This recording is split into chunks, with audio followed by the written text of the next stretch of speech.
Hello, నేను CS రావు. Big boss show season 9 జరుగుతుంది. ఇది సమాజాన్ని పక్కదోవ పట్టిస్తుంది. సాంప్రదాయ అలాగే సాంస్కృతిక పద్ధతులకి భిన్నంగా ఈ షో జరుగుతుంది అనేటువంటి ఉద్దేశంతో ఇప్పుడు బంజారా హిల్స్ పోలీస్ స్టేషన్లో కేసు నమోదైంది. తాజాగా గజ్వేల్కు సంబంధించినటువంటి ఒక 6 పోలీస్ స్టేషన్లో కంప్లైంట్ చేశారు. ప్రజా సంఘాలు, మహిళా సంఘాలు బిగ్ బాస్ హౌస్ని ముట్టడిస్తామని చెప్పి హెచ్చరిస్తూ ఉన్నారు. ఎందుకు ఇంత సీరియస్ అయ్యారనంటే, వైల్డ్ కార్డ్ ఎంట్రీ జరిగింది. ఈ వైల్డ్ కార్డ్ ఎంట్రీలో మాధురి ఎంటర్ అయింది. దివ్యల మాధురి లేదా దువ్వాడ మాధురి. ఈవిడ ఎంటర్ అయిన తర్వాత అసలే రీతు చౌదరి ఉంది. ఈ రీతు చౌదరితో ఇప్పుడు మాధురి కూడా తోడవుతుంతో అక్కడ ఒక కుళాయిల దగ్గర కొట్టుకునేటువంటి పరిస్థితి ఎలా ఉంటుందో అలాంటి పరిస్థితి బిగ్ బాస్ హౌస్లో ఉంది. అలాగే ఆ షో మీద సిపిఐ నారాయణతో పాటు అనేక మంది సాంప్రదాయ పద్ధతుల్ని అనుసరించేటువంటి వాళ్ళు వ్యతిరేకిస్తూ ఉన్నారు. దాన్ని ఒక వ్యభిచార గృహం అనేటువంటి అభిప్రాయంతో వాళ్ళు మాట్లాడుతున్నారు. ఇది ప్రస్తుతం ఉన్నట్టు యువతను పక్కదోవ పట్టించేలాగుంది, సమాజాన్ని చెడగొట్టేలాగుంది. కాబట్టి దాన్ని బ్యాన్ చేయండి అనేటువంటి డిమాండ్ తోటి ఇప్పుడు పోలీస్ స్టేషన్లో కేసు పెట్టారు. పోలీసులు ఏం చేస్తారు అనేది చూడాలి. అయితే ఇక్కడ రీతు చౌదరి, మాధురి అంశాన్ని ప్రత్యేకంగా ప్రస్తావిస్తున్నారు ఈ కేసు పెట్టడానికి వెనక. ఎందుకంటే రీతు చౌదరి భర్తతోటి గొడవ పడి వాళ్ళ కుటుంబ వ్యవహారాలు ఉన్నాయి. మరొక ఆల్రెడీ ఒక ఫ్యామిలీ తోటి ఉన్నటువంటి అతను జీవితంలోకి రీతు చౌదరి ఎంటర్ అయిన కారణంగా ఒక వివాదం నడుస్తుంది. అలాగే దువ్వాడ శ్రీవాణి తోటి ఆవిడ వాళ్ళిద్దరూ భార్యాభర్తలు. కానీ ఈ దివ్యల మాధురి అనే ఆవిడ ఎంటర్ అయ్యి అడల్టరీ లవ్ అని చెప్పి సమాజాన్ని పక్కదోవ పట్టిస్తూ వీళ్ళు రీల్స్ చేస్తూ వీళ్ళు సమాజాన్ని పక్కదోవ పట్టిస్తున్నారు అనేటువంటి అభిప్రాయం వాళ్ళిద్దరి మీద ఉంది. వాళ్ళిద్దరిని ముందు అసలు గింటేసాలి బిగ్ బాస్ షో నుంచి అని చెప్పి చాలా మంది డిమాండ్ చేస్తూ ఉన్నారు.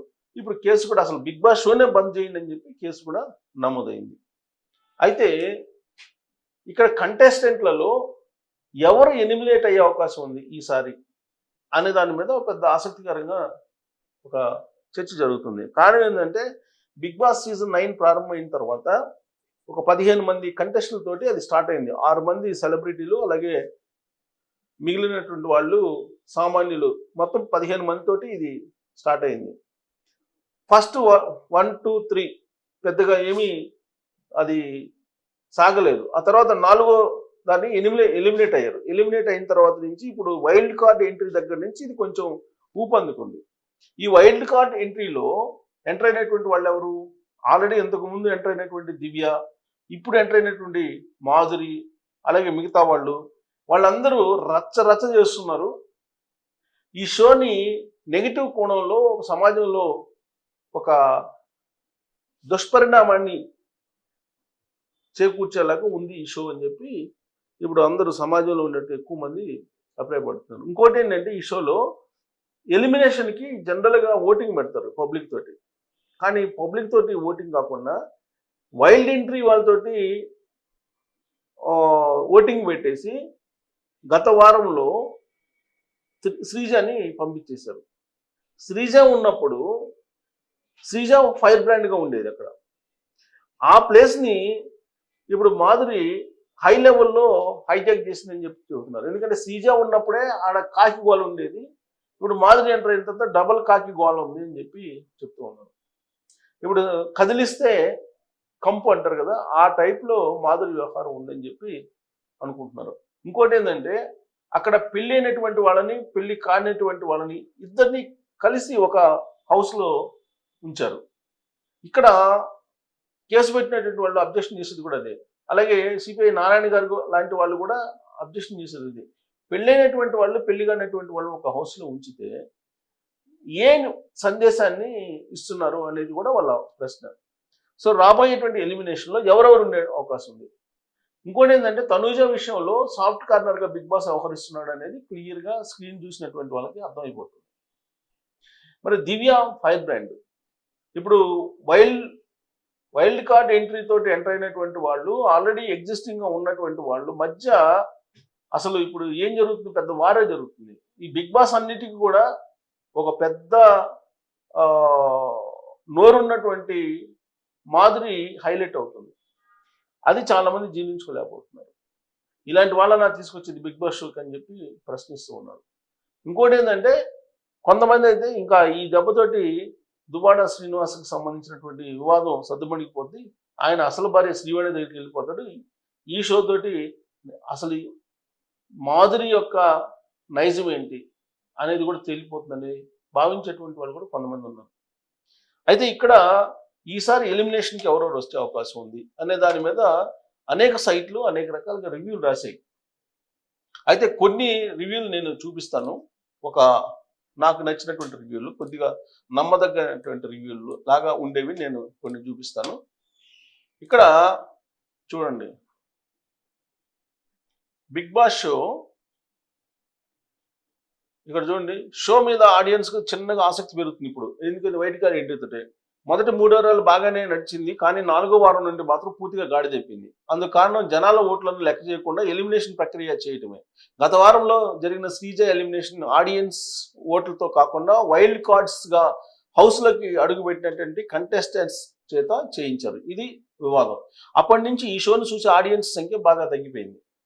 పైగా ఈ వారం టాస్కులు కూడా లేకపోవడంతో మరో మైనస్ అని చెప్పొచ్చు. నిన్నటి ఎపిసోడ్ మొత్తం ఖాళీగా టాస్కులు లేకుండా ఉంచడం ఆడియన్స్కి చిక్కా కలిగింది. అయితే నామినేషన్స్ ప్రక్రియ ఒక్కటే కాస్త ఆసక్తికరంగా ఉంది.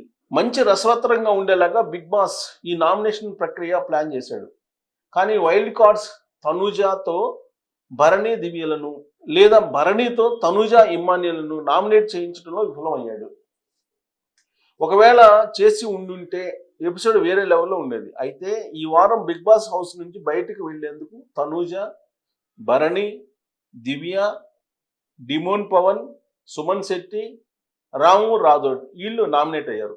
ఎవరెవరు నామినేట్ అయ్యారు? వీళ్ళల్లో ఎవరెవరు వెళ్తారు? తనూజ వెళ్తుందా, భరణి వెళ్తుందా, దివ్య వెళ్తుందా, డిమోన్ పవన్ వెళ్తాడా, సుమన్ శెట్టి వెళ్తుందా, రాము రాథోడ్ వెళ్తాడా అనేది అందరూ వెయిట్ చేస్తున్నారు. సో తనూజ మీద బిగ్ బాస్ సాఫ్ట్ కార్నర్ ఉన్నారు కాబట్టి తనూజ బహుశా వెళ్ళే అవకాశం లేదు. సో దివ్య కొంచెం ఫైర్ బ్రాండ్గా వ్యవహరిస్తుంది.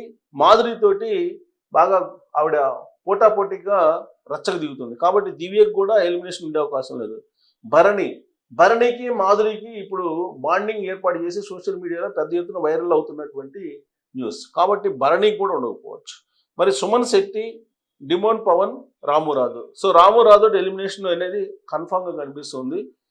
తనూజ, సుమన్ శెట్టి తప్ప మిగిలిన కంటెస్టెంట్, తనూజ, సుమన్ శెట్టి వీళ్ళిద్దరూ తప్ప మిగిలినటువంటి కంటెస్టెంట్లు వాస్తవంగా డేంజర్ డోర్లో ఉన్నట్టే భావించాలి మనం. ఈ వారం భరణి దివ్యలలో ఒకరు వెళ్ళిపోయినా ఆశ్చర్యపోవసరం లేదు. డేంజర్ జోన్లో ఖచ్చితంగా రాము అయితే ఉంటాడు. అతనితో పాటు మిగిలిన ముగ్గురులో ఎవరు ఉంటారు అనేది ఇప్పుడు పెద్ద ప్రశ్న. దివ్యకి గత 2-3 రోజులుగా దివ్యల మాధురితో గొడవలు జరుగుతున్నాయి కాబట్టి ఆమె గ్రాఫ్ ప్రస్తుతానికి బాగానే ఉంది. ఈమె డేంజర్ జోన్లోకి వచ్చే అవకాశం లేదు దివ్య. ఇక డిమోన్ పవన్కి సోషల్ మీడియా ఓటింగ్ బాగానే ఉంది. భరణికి అతనితో పోలిస్తే తక్కువ. కానీ డిమోన్ని ఫ్యామిలీ ఆడియన్స్ ఓటింగ్ అంతగా ఉండదు డిమోన్ని. ఇదంతా పక్కన పెడితే డేంజర్ జోన్లోకి ఒకవేళ భరణి వస్తే అతన్ని ఆ జోన్ నుంచి సేవ్ చేయడానికి ఇమ్మాన్యుయల్ ఉన్నాడు. ఎందుకంటే ఆయన చేతిలో పవర్ అస్త్రా ఉంది. ఒకవేళ ఇమ్మాన్యుయల్ని కాకుండా ఎలిమినేషన్ నుండి సేవ్ చేసే పవర్ ఉన్నటువంటి స్థాయిని బిగ్ బాస్ ఉపయోగించమని చెప్తే అతను భరణిని సేవ్ చేయడం కంటే రాము లేదా డిమోన్ పవన్లను సేవ్ చేయడానికి ప్రాధాన్యత చూపిస్తాడు. కాబట్టి ఈ వారం ఎలిమినేషన్ కూడా వైల్డ్ కార్డ్స్ చేతుల్లో లేదా ఇమ్మాన్యుయల్ చేతుల్లో ఉంది అన్నమాట. మరి ఏం జరుగుతుందో చూడాలి. ఇక వీళ్ళ మీద దారుణమైనటువంటి పరిస్థితి ఉంది. వీళ్ళిద్దరిని రీతు చౌదరిను మాధురిని ఇద్దరిని గెంటేయాలని చెప్పి మొత్తం ఇప్పుడు సోషల్ మీడియాలో వైరల్ అవుతున్నటువంటి న్యూస్. సో కాబట్టి బిగ్ బాస్ షోని ఇప్పుడు బ్యాన్ చేయాలి అనేటువంటిది ఇప్పుడు అందరూ డిమాండ్ చేస్తూ ఉన్నారు. సో సోషల్ స్కోర్, జనాలు ఇచ్చేటువంటి స్కోర్ కానీ లేదా ఇమ్మాన్యుయల్ దాని మీద ఈసారి ఎలిమినేషన్ ఆధారపడి ఉంది అని అంటున్నారు. ఎవరు ఎలిమినేట్ అయ్యే అవకాశం ఉంది అనే దాని మీద మీరు కామెంట్ చేయొచ్చు. Thank you.